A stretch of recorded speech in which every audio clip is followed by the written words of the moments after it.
Nice to meet you, Steve. Hey, nice to meet you. I don't believe I've met. No, my name's So Matt Peterson. I'm just here to help take notes for Paul. So Oh, cool. Matt's my executive business partner that makes sure that I do everything I say I'm going to do and follow up on everything we need. So he's Yep. uh, he's he keeps all the T's crossed and the I's dotted and everything in between. So, well, Awesome. Steve, it's good to connect with you.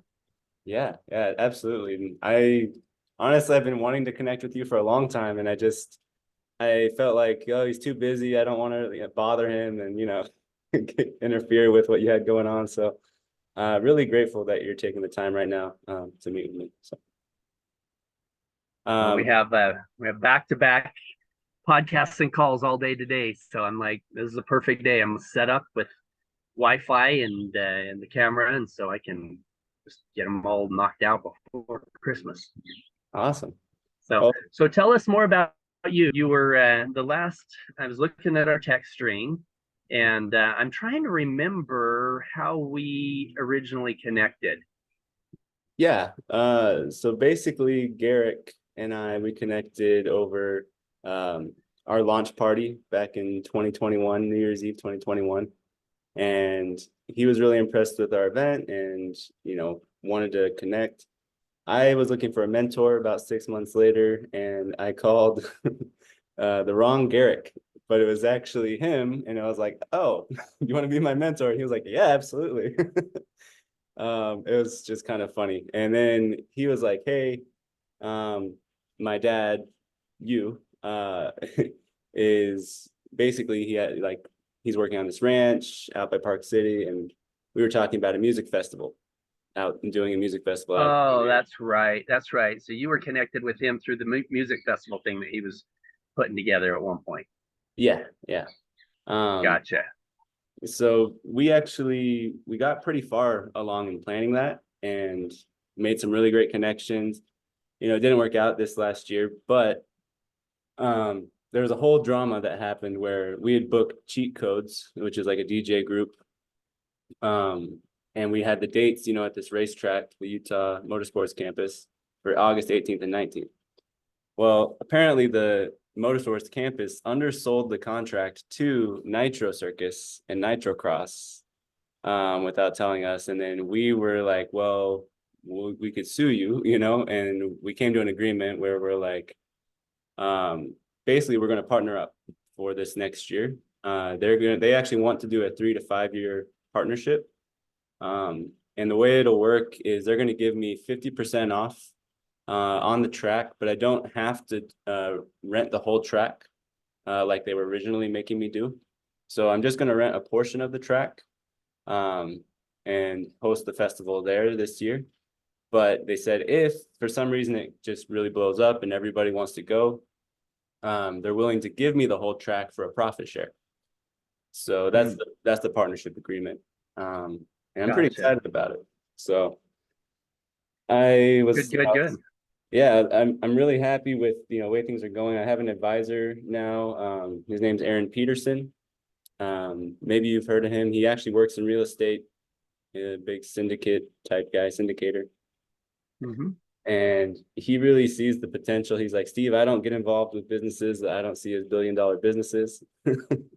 And I'm meeting with him every week, and we're doing, some really cool stuff on that front.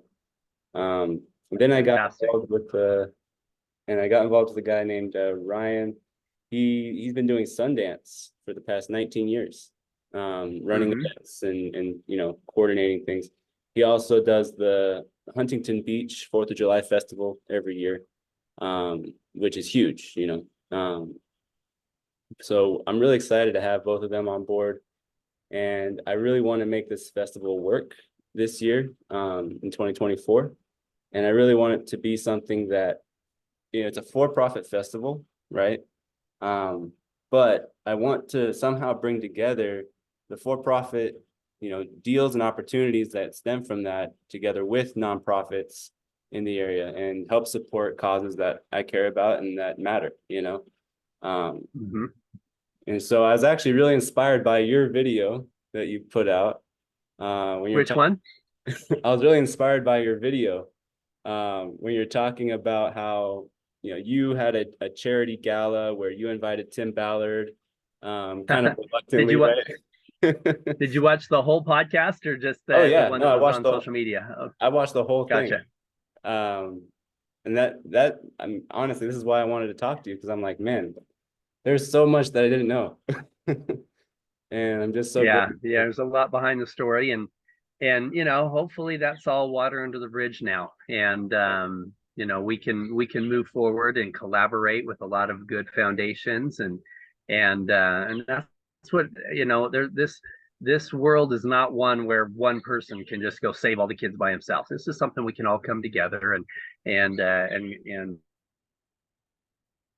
collaborate, and Zigo company's logo to be sucking up all of the money and the focus and stuff. So yeah, moving, he chooses to change, and the bottom line is we're gonna just good and making a difference in the world. So moving forward with your festival, I know that we were in discussions last year, probably because Garrick was involved in some way in having Child Liberation Foundation be part of the region of what was going on there, or a portion of the proceeds or whatever else is what he was kind of playing with there. Are you guys still looking at having a charity that is kind of part of the proceeds of it going to that charity? Or are you going to have multiple charities that you're doing? What's your plan moving forward with it? So it's kind of funny. I went to a house party about 2 months ago, and I ran into both Mike Norton and April Garston. And I didn't expect to run into them, but I was able to talk to them about the festival and how things didn't pan out. And April was like, well, we'd love to get Child Liberation Foundation on as a beneficiary. I was like, yeah, but there's so much up in the air right now with like the whole OUR drama and Tim Ballard. Like, I'm trying to figure out what makes sense, And so I was thinking about, I haven't actually proposed this to her yet, but she was thinking about maybe having Moreland Greenwood and his foundation be a beneficiary of our gala this year. And then I was thinking, well, maybe in a following year, we could have Child Liberation Foundation, just to let the dust kind of settle a little bit. But then I saw your video, right? And I'm like, oh, wow, this is really important information that needs to get out there. And I would really like to figure out a way to work with Paul and you on, getting that story told and clearing up a lot of that confusion. But here's where I'm at, because, putting on a festival is very expensive generally. My partner, he, with his Sundance experience and all of his events, he's found a way to really come to a very cheap budget. And we're going to focus on like Latin artists initially this first year and really try to make it as affordable as possible and still get maybe 10,000 people to come. That's our goal. But I was thinking, man, I want to propose this to you just to see if there's an option that we could consider, but I'd love to invite you to be an investor in the festival first year. Where, maybe it's a convertible note or some kind of structure that we can talk about. And then the following year, you're no longer investing, but you're the beneficiary, or CLF is the beneficiary of the charity portion. And I'm thinking this could really just speed things up, just accelerate the growth process, where we could potentially, I know when Garrick and I were doing this, you mentioned like a $3 to $5 million investment from a bond deal. I never this was all lies by Garrick. See, here's the problem.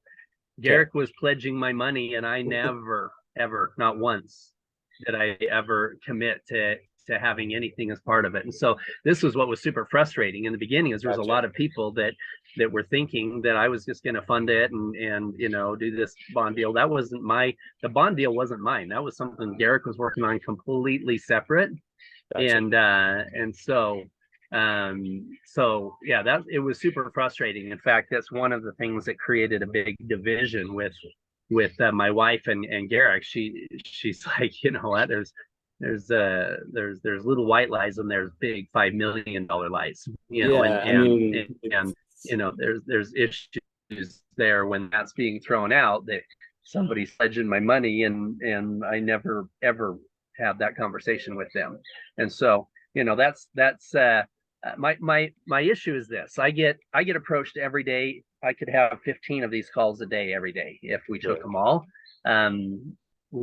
with people that want us to invest in whatnot. And I have to stay in my lane. I don't know anything about the festival business, so that's not in my lane.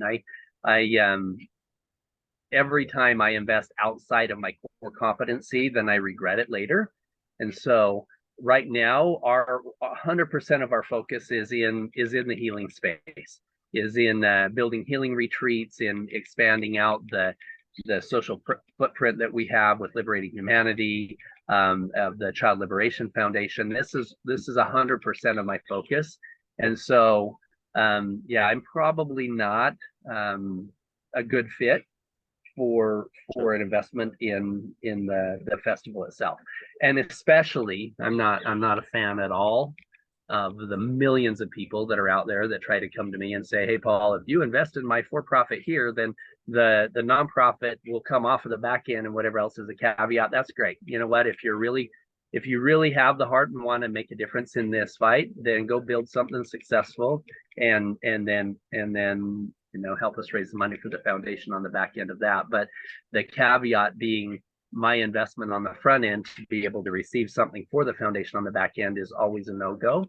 yeah. So I'm not gonna, suggesting that. I hope you're not interpreting that's what I'm trying to say. I really was just trying to understand, you know, about that bond deal, what it was. I appreciate you clearing that up. Now I understand. yeah, I had nothing to do with the bond deal at all. You know, my money is all Bridge Investment Group. It's you know, I'm one of the founders of Bridge. We're doing well. We do a lot of real estate stuff. Yeah. And of course, I'm the primary investor in the Sound of Freedom movie, and there's stuff coming from that as well.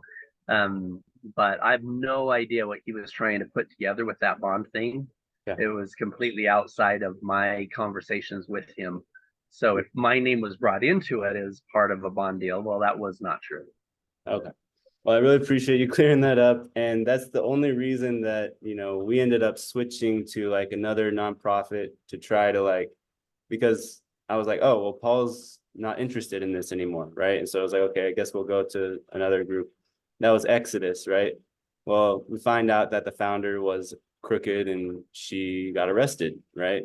So that really just kind of put a whole kibosh on the festival. And, you know, I feel really bad because I'm like, man, I really wish if I could have had things my way, you know, we would have had CLF as the beneficiary the whole way through.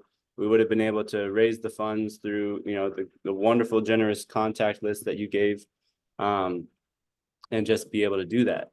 So yeah, essentially that's and yeah, and that list, do you know who has that right now?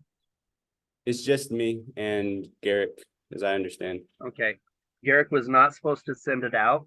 That list is any contacts to my list will get a $10 million lawsuit. I'm just telling you straight out. I do not fuck around with that list at all. And the fact that it was given out anywhere, that it would be a non-circumvent that I will hire attorneys tomorrow. And if anybody goes that, I'm super frustrated that list got out, or I was afraid that he gave it to somebody.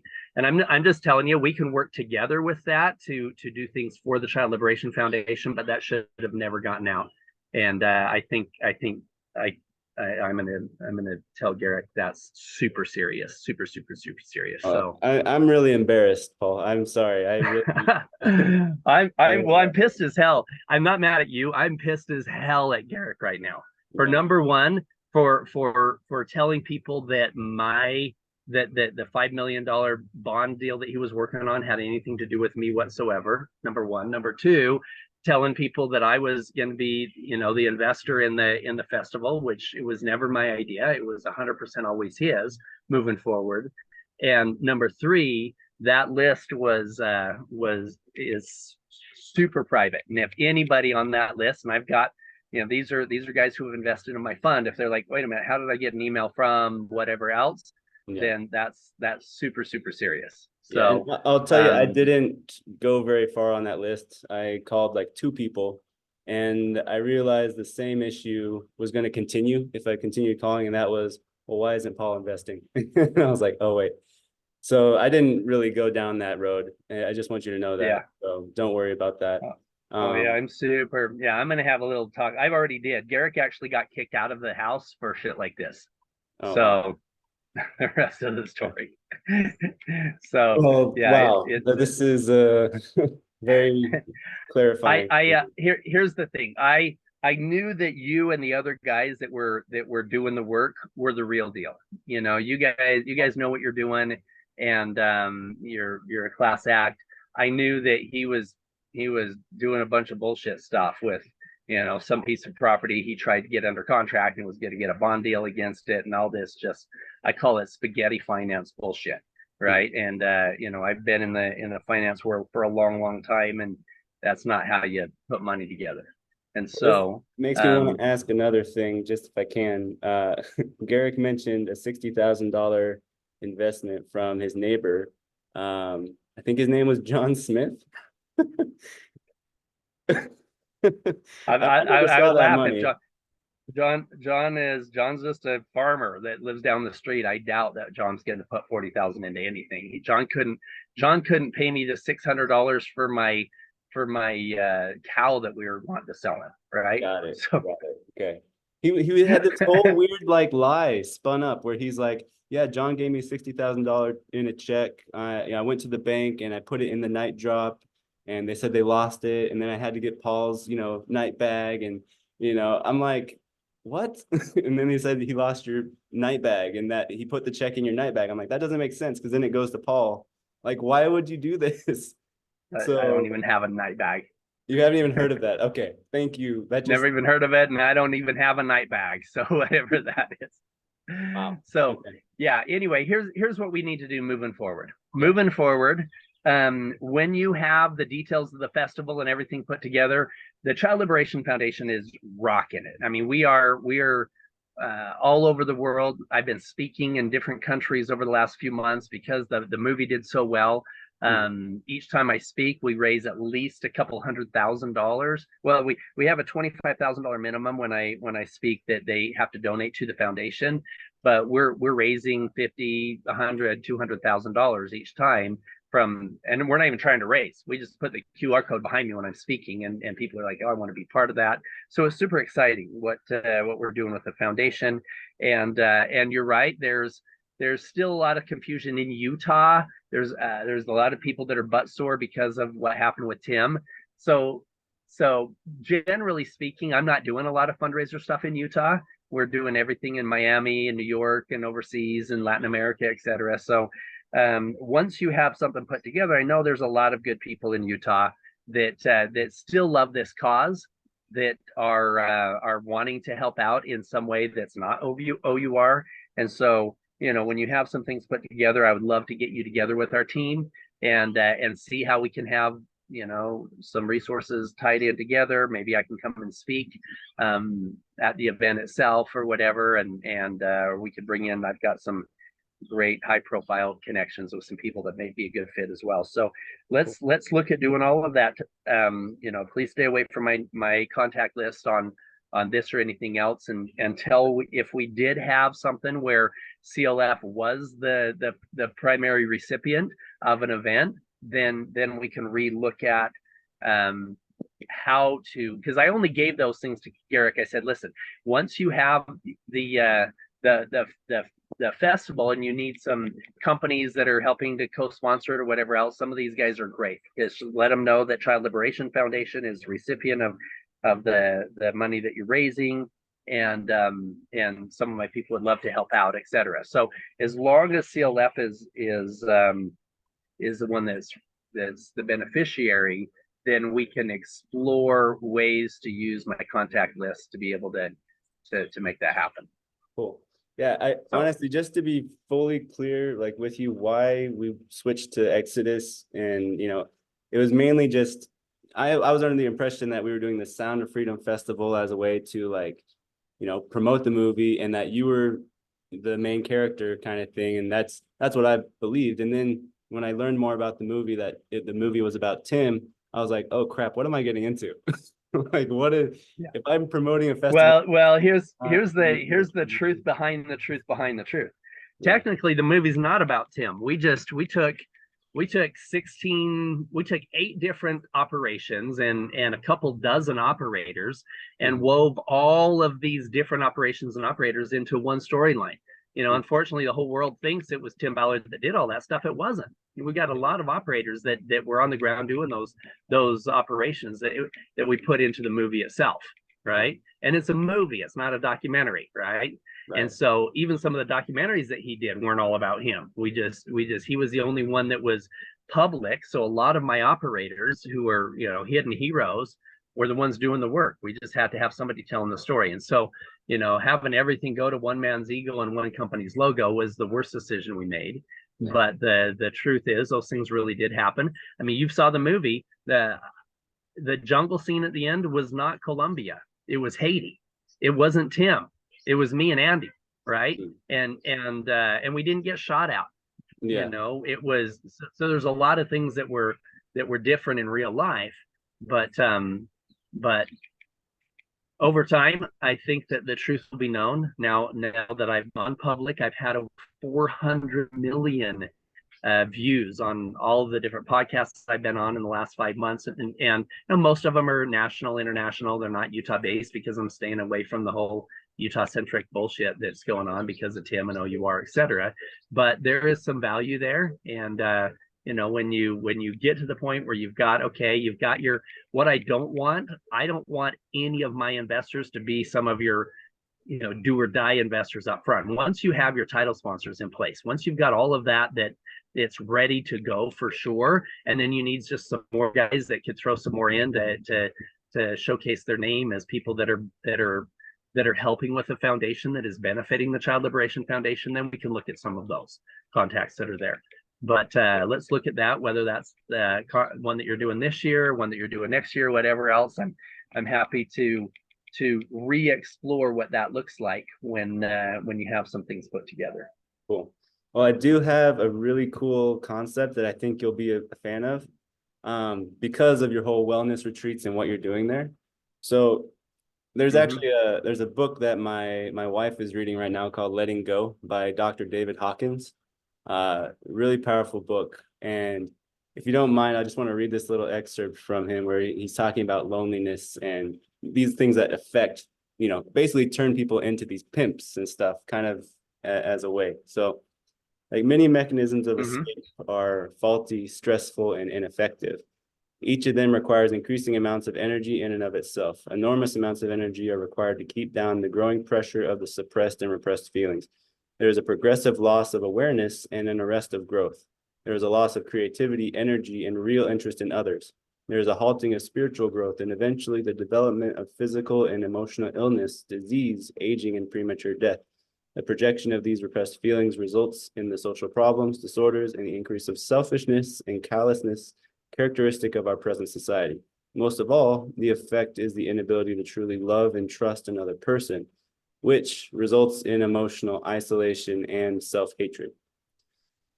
So I was reading that and I was like, man, this is exactly the kind of thing that, I want to get behind and help fight, And so yeah, I love that. Yeah, you sent me the link on that. I'll watch the whole YouTube thing that you sent me.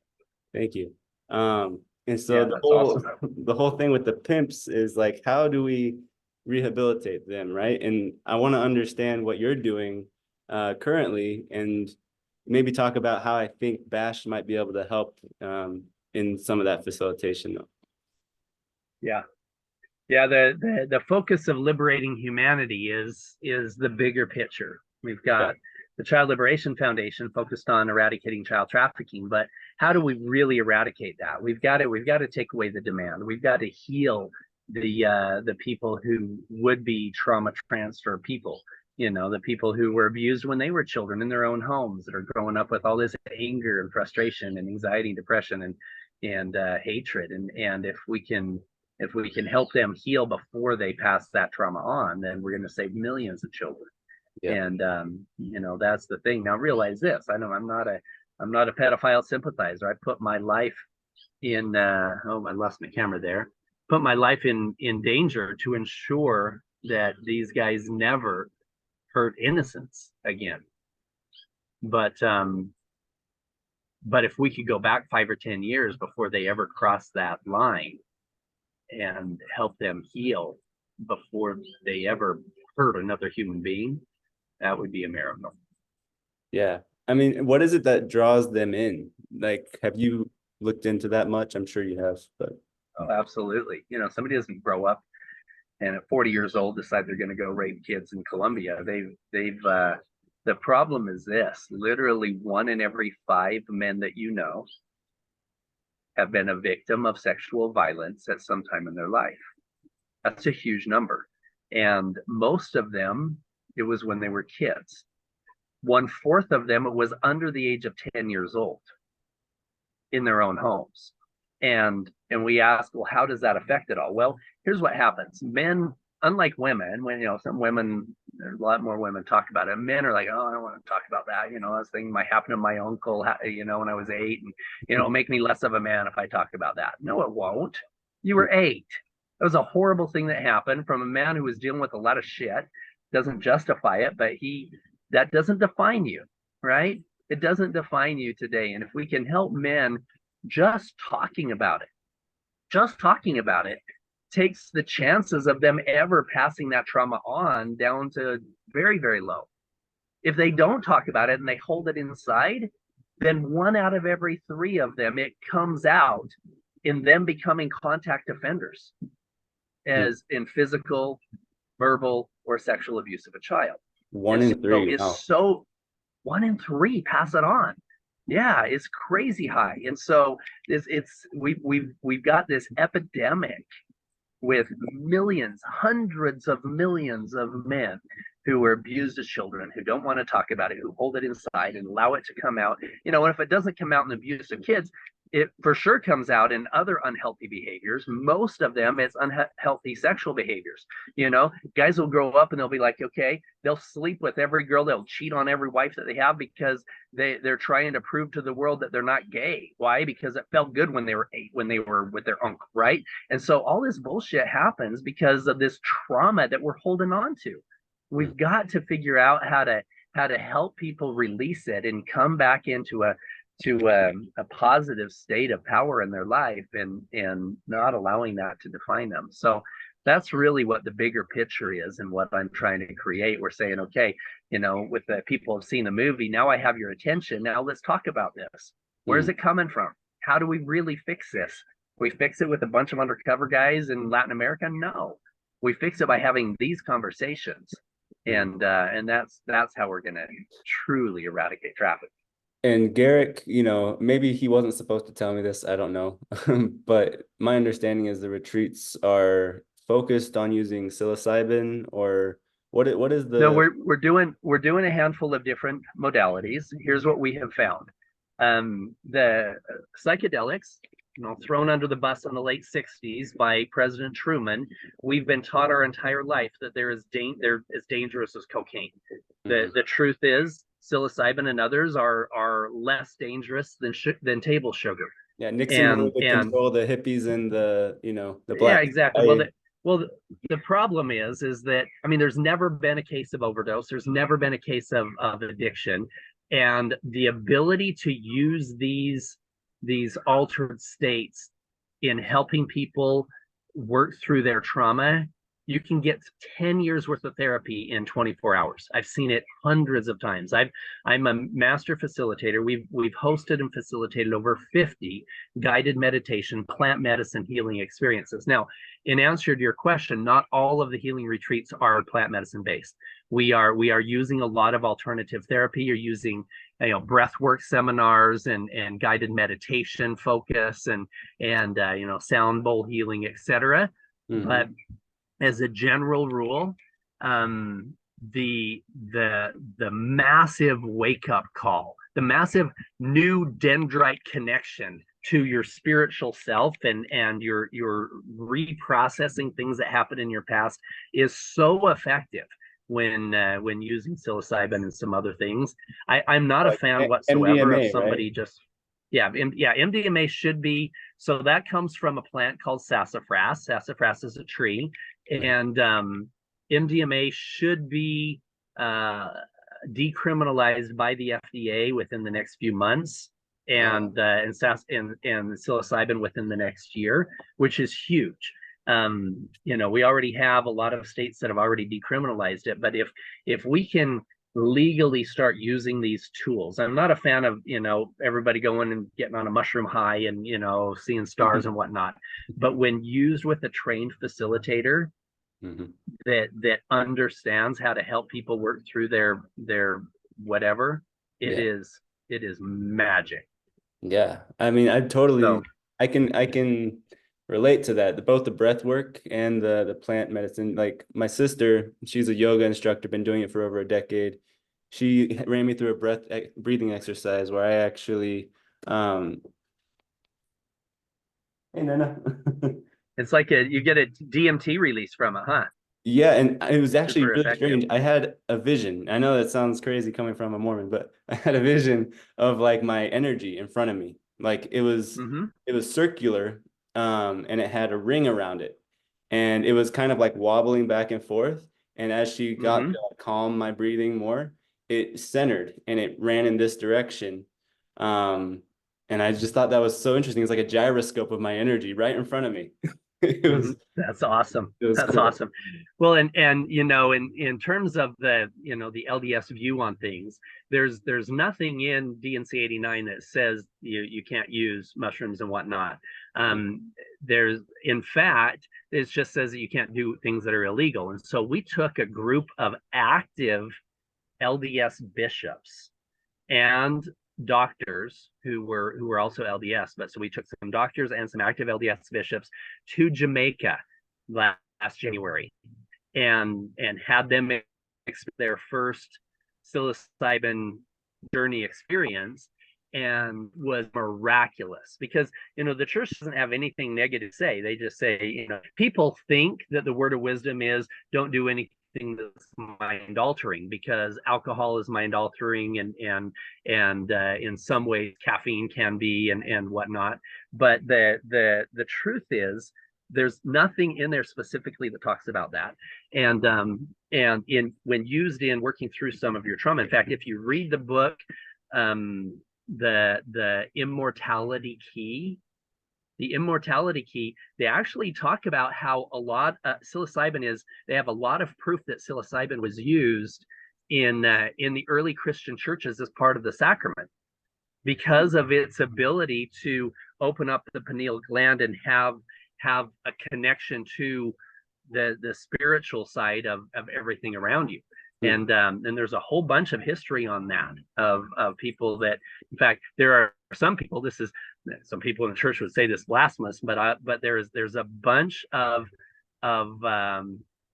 articles on the early members of the LDS church using psychedelics as well. And the people at the time of Joseph and early time of Brigham Young were all having visions. They were all having like these beautiful visions and stuff. We believe in the gift of tongues, prophecy, revelation, healing, interpretation of tongues, etc. And they had all those gifts back then, and all these gifts stopped in the late 1800s, right? Because everybody thought that we shouldn't be doing any mind altering things or whatever else. But there's actually a lot of evidence that says that it may have been used in the sacrament in the early days of the LDS church as well. So just throwing that out there is just a little what if type of a thing. And and people who have never experienced it, you've experienced it. The same thing that happens in a what you experienced in a breathwork seminar, those kinds of things happen when you're in that state. It's not some, you're full control of what you're doing, but you can see things that you don't see. You can see the energy in other people. You can sense the energy yourself. Mirror work is so powerful when using psilocybin. We put people in front of the mirror and completely reprogram their communication between their conscious and their subconscious mind. And it is so powerful. I can't even tell you how many times we've taken people who, you would think on the outside, these guys are great. I mean, I was at one, we had all guys. It was a men's healing journey experience. There was a guy by the name of Jordan. We were laying there on the pads in the living room, looking at the cool lights in the ceiling, just talking. And he said, this guy drove a brand spanking new Ferrari. I mean, he's loaded, right? And he said, Paul, I have to tell you something. We're both on the medicine, as you call it, right? And I said, what? Tell me. He said, I haven't looked in the mirror for 5 years. I'm like, what? He goes, no. He said, I've got this huge, amazing lifestyle, and I hate myself. I said, bro, what do you hate? I don't know. I can't look at myself. There's just so much there. I said, how about we go in the bathroom right now? Let's go over there. And so we walked in, this big old mirror in there, right? I'm standing there next to him. He's looking down. I says, all right, here's the deal. I want you to look up and say, I love myself. He goes, oh, hell no, I'm not saying that. I said, okay, let's just start with, I like myself. Are you good with that? Yeah, okay. And I brought another guy, Jeremy, in. So we were both on either side of him with our arms around him. And we got him to look up and just barely look at himself. And then he's finally got him to say, I like myself. And then eventually I love myself with us there. And then we moved out of the picture. So it was just him and himself. And the next morning when we were doing integration, he was crying, and he said, I just want to thank Paul for introducing me to my new best friend, the one in the mirror. That's cool. Just awesome stuff. So that is awesome. Really, like, you're changing lives doing that stuff. That's amazing. Yeah, it's powerful. And that's why we're down here in Latin America right now. We're looking at some different places that are perfect for healing retreats. We have people that will be coming in on a 4-day fully immersive transformational healing experience. Well, the first day will all be just goal setting. We'll be figuring out what does the 2.0 version of you look like. Yeah. And either couples or just men or women or whatever else, and then the second night going through a medicine experience, and then the talking about it all the next day and working it into your real world. So anyway, it'll be fun. Have you done anything with ayahuasca? I'm curious. Yes, in fact, come here, sweetheart. Come here, baby. Right here. This. She's named Aya. Say hi to Aya. Hi, Aya. What's up, baby? She's adorable. Yeah, so Aya's our brand new puppy. Aww. Ayahuasca is her real name, but we call her Aya. So ayahuasca is hardcore. So psilocybin is work with the medicine. You've got a group of couples, 2 or 3 couples or guys, and it takes down all of the ego things, and you can kind of dance with the medicine, right? You're talking through things together. You're feeling, hey, I can share my childhood bullshit with this facilitator, and you can kind of work through it. And it's a beautiful, beautiful dance. Ayahuasca is not a beautiful dance. Mm-hmm. Mama Ayahuasca. They call it devil whip. That's what it means. Exactly. She'll take you and whatever you need. If on the psilocybin, you can decide if you want to share things with people or not. You can kind of whatever. Ayahuasca, it's just you, your throw up bucket, the medicine, and your pad. And Mama Ayahuasca, she pulls through your subconscious mind all this bullshit that you're holding on to, and she flushes it, just releases it, right? Yeah. I mean, it's a battle. So I gotta tell you, you remember Nena? Do you remember her? Hi. How Paul? Oh, hi. I'm closer. Yes, it's good to see you. Good to see you guys have a cute little baby. Congratulations. We had a baby in July. She's 5 months. We call her Edie. Awesome. But so I actually went down to Ecuador a few years ago, and I decided I wanted to try ayahuasca because I was like, it's not illegal here. And her brother was going to be my shaman because all the shamans down in Ecuador are Pequasis like him. But he administered it and walked out the door. And I was like, what? So I had to figure out how am I going to handle this? And I just you're gonna think this is crazy, but I just tried to imagine the face of God the whole time. I, That's you know, perfect. I tried, right? I was trying the whole Uh-huh. time. And the person next to me had a terrible experience, right? But I Mhm. did, I was like, I went through it and I had some really revelatory like visions and cool things come across my mind. And like, yeah, this is really powerful. I wonder why, there's a stigma, and I wonder if it can really heal people. So that's encouraging Yeah, to know that. here's the thing. We've had with ayahuasca, we have an 85% success rate in helping people who are addicted to cocaine and heroin completely get off their addiction with no side effects and no relapses. 85% with no relapses using Aya. Now Wow. that's not just one session. That's about 2 weeks worth of Aya that you're 2 days on, 1 day Aya, 2 days on, 1 day off, and it's just cleaning out your system from all of those addictions and crap. So yeah, it's a very different experience, as you realize. It can be heavy, Yeah. but very, very effective, and I wanted to bring up actually, you remember how I mentioned Aaron? uh-huh. He's helping facilitate actually an ayahuasca trip for a bunch of high net worth individuals here in Utah to go down to the Amazon. And I don't know, if do you think there's some way that I could bring you guys together where it's like those people that are interested in that, maybe they want to get involved in CLF and Well, for sure, and it's very much the same thing. We're hosting and facilitating healing ceremonies in Peru and Ecuador and Colombia and Mexico, and yeah, they're and we like working with what I call the tip of the umbrella. Guys who are influencers, who have resources, and so yeah, those ones we've I've done 12 Aya ceremonies. wow. And it's my least favorite medicine, but Yeah. it does the most work on me. The rest of them I'm a facilitator and I'm helping others work through their stuff. Mhm. Aya, it's me and Mama Ayahuasca and her showing me all the bullshit in my life that I still need to fix. Mm. That's what it is. Yeah, that's really interesting. I'll share with you just briefly. In my vision, it was like there was me in this cog in a machine, and it was a wall of gears, and I was like spinning in this gear like a hamster, and Mhm. I just felt this urge to push a button that was to like release the gear from the other gears. And when I did that, I was out rolling on my own. And I was walking in the wheel instead of being spun with it, which was Instead of really, being a part of it.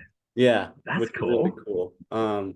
And then another thing was like the words came across my mind, like find out how money works, which was weird. I was like, that doesn't seem like something, from God, but I was like, maybe it was, because I've since tried to learn a lot about how money works, and it's been fruitful, which is interesting. So What have you learned? oh man. um I think mainly the main thing is real estate, as you know, is super powerful. It's a very powerful vehicle. And then there's loaning money, right? So people that are loaning money are really doing well because they're getting interest on those loans, and that just generates more income, and it allows them the ability to do more. It gives them more power to do good if they're choosing to do good. And so that's something that I'm trying to figure out now, is like, how do I bring together people that want to do good, that either have money or want to get, want to make money. And so that's what I'm trying to figure out, is just I want to facilitate that doing good on a large scale. So Mm-hmm. Well, here's the thing. I teach this in a lot of my seminars on money. The problem is that most people have the wrong understanding of money, and that's why it is fleeting. well, because they're not giving it away, right? You have to give it away to get it back, as I understand. That's part of it. But here's the thing: if you believe, if your relationship with money is one where you believe that we live in a zero-sum game, meaning The only way that you're going to make $10 million is that for some reason, $10 million has to disappear from the pockets of other people, right? If you think that for you to get a million has to, and if you're a good person, if you're a good Christian, you've got a good heart, you've got a connection with God, you will actually sabotage your success if there's anything in you that believes that we live in a zero-sum world. Okay, you have to completely embrace the fact that we live in a world of abundance. If you don't embrace that fact, then as a good person, you're going to push away massive wealth. But if you understand that you could actually create $10 million worth of value for your family while creating $20 million worth of value for the lives of those people who gave you the 10 million, right? Then it's a win-win, right? It's just a matter of creating value and as part of that value, expecting value to come back to you in return for it. You know, money is not good. Money is not evil. Money is a tool of exchange. And the very best understanding, the best definition of money I've ever seen is in the DeFrancesco speech in Atlas Shrugged. Oh yeah, you read can, Atlas Shrugged? I love that book. Many times. Yeah. And the Fountainhead too is really great if you haven't read that. Yeah, reading the you know, the you think suppose money is evil, part of that book, and the next 10 pages right after that is a game changer when it comes to, you know, really understanding money and what it means. So I'm with you on that one, big time. Resetting up my camera because I got a podcast right after you and my battery was dead, so I'll figure it out. So sure. Well, this is, you know, the last really pitch I have to suggest is, you know, can I bring Bash to your use in a way that can help rehabilitate people? And the way that I was thinking about it was that quote I was reading to you earlier with, you know, isolation and these problems of people, you know, just really turning to the wrong things. They're escaping, right? What if, you know, after you rehabilitate someone with these medicines, then you give them a job as an event producer, or if not a producer, as a speaker, right? Where they're putting on these speaking events for at-risk youth or going to high schools around the country, you know, talking about their experience. And that way they're also championing your cause with CLF, trying to, you know, just make people aware that there's a way to rehabilitate and they can go, you know, find your retreats and wellness centers through them. What do you think about that? That would be fun too, for sure. Thank you so much. But yeah, I really just want to understand your fun. vision on the big scale, what you're wanting to accomplish, and if there's any way I can help facilitate it. I'm going to heal the world. That's what I'm going to do. So cool. I'm going to give them the tools. I'm going to give them the tools to heal themselves. I'm not their savior. You know, they can go on their own undercover rescue missions and rescue that 10-year-old inside of themselves that's screaming for help, that's affecting every area of their life. So we do that, then everybody gets to recover. That's cool. I love that. So, well, I'm going to get set up. I've got another call at in 10 minutes. I'm going to get all set up for that. But stay in touch when you have some things moving forward with your next event. You know, and if you've got all the main sponsors all put together and you have all the financials and it looks like it's all going to come through, then feel free to reach out to me and we can kind of figure out how to push it over the top. Awesome. All right, Paul. Thank you so much. I really appreciate your time. Excellent. Matt, thank you. Excellent. We'll see you guys later. Merry Christmas. Stay in touch. Merry Christmas. Thanks, guys.